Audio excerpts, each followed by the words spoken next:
सबै कृपा अनि अनुग्रहको निम्ति परमेश्वरलाई धन्यवाद दिँदै सबैजनालाई जिसु बराई। पिता अनि पुत्र अनि पवित्र आत्माको नाममा आमेन।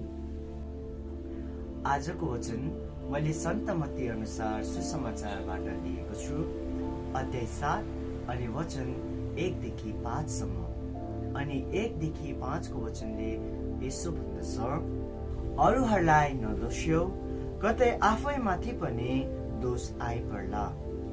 जुन दोषले तिमीहरू अरूलाई दोष्याउँछौ, त्यसैले तिमी पनि दोष्याइनेछौ। जुन नापोले तिमीहरू नाप्दछौ, तिम्रो निम्ति पनि त्यही नापोले नापिन्छ। तिमी भाइको आँखाको छेस्को देख्छौ, आफ्ना आँखाको मुडो चाहिँ वास्ता गर्दैनौ। हेर, आफ्नै आँखामा चाहिँ मुडो छ। कसरी भाइलाई आऊ तिम्रो आँखाको छेस्को निकालिदेऊ भनेको?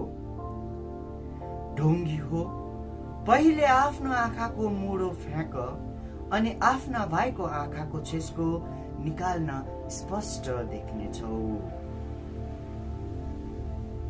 प्रभुको सुसमाचार।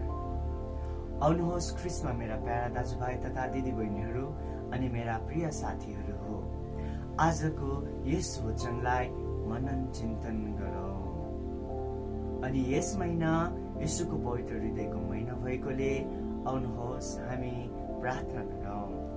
यीशुको पवित्र हृदय तपाईको राज्य होस्, यीशुको पवित्र हृदय तपाईको राज्य होस्, यीशुको पवित्र हृदय तपाईको राज्य होस्। आमेन।